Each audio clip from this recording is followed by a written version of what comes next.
Can we consider this movie a sequel to the Stanley Kubrick, The Shining movie too?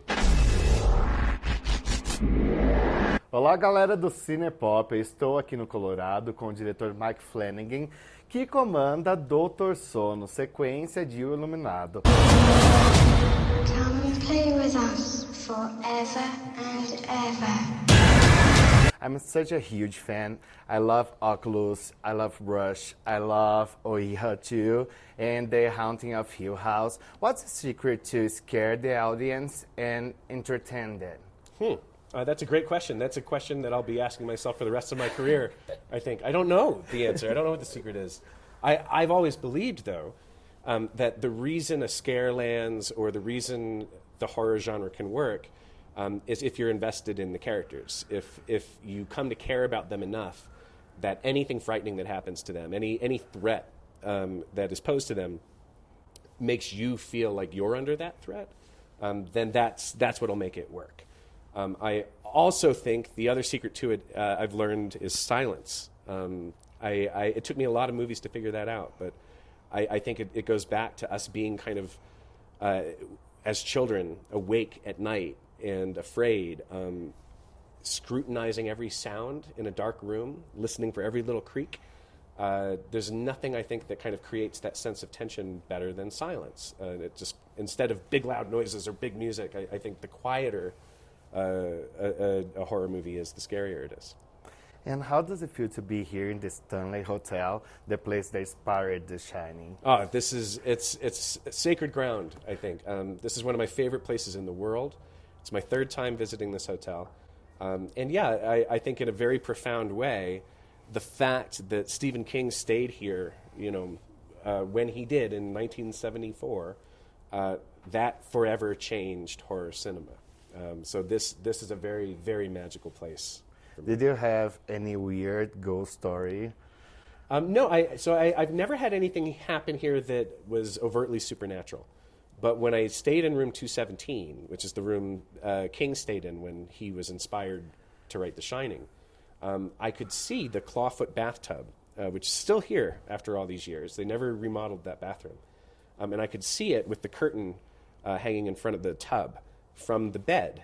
And it was the same view of the same tub that Stephen King would have had. And because of where the window is in that bathroom, when the wind blows, the curtain moves a little bit. And I had that moment of seeing the curtain move and having that thought of what if someone is in the tub.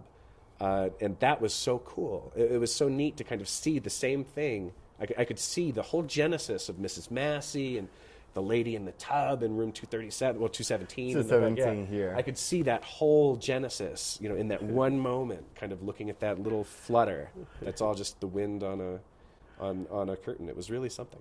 And what is your favorite part from The Shining? Of the book or of the film? Both. My favorite part of the book is when Jack has cornered Danny with the croquet mallet, and he's got him dead to rights, and Danny talks to him and reaches up and touches his hand, and Jack has that moment of lucidity and comes back to himself, and when he tells Danny to run. That's my favorite part of the book, which, of course, doesn't happen at all in the film.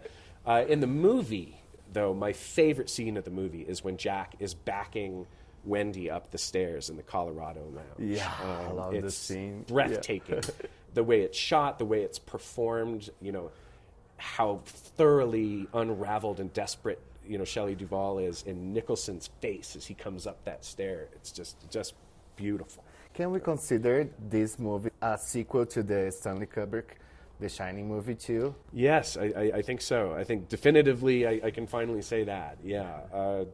I think it is undeniably a sequel to the Kubrick film, but also as true an adaptation of the novel Dr. Sleep as I could do. They closed it down and let it rot. But the things that lived there... Hello, Danny. They come back.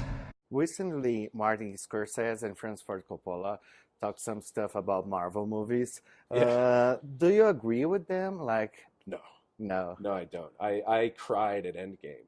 So Look, movies are something else Martin Scorsese said once. Martin Scorsese said, movies are our dreams, you know?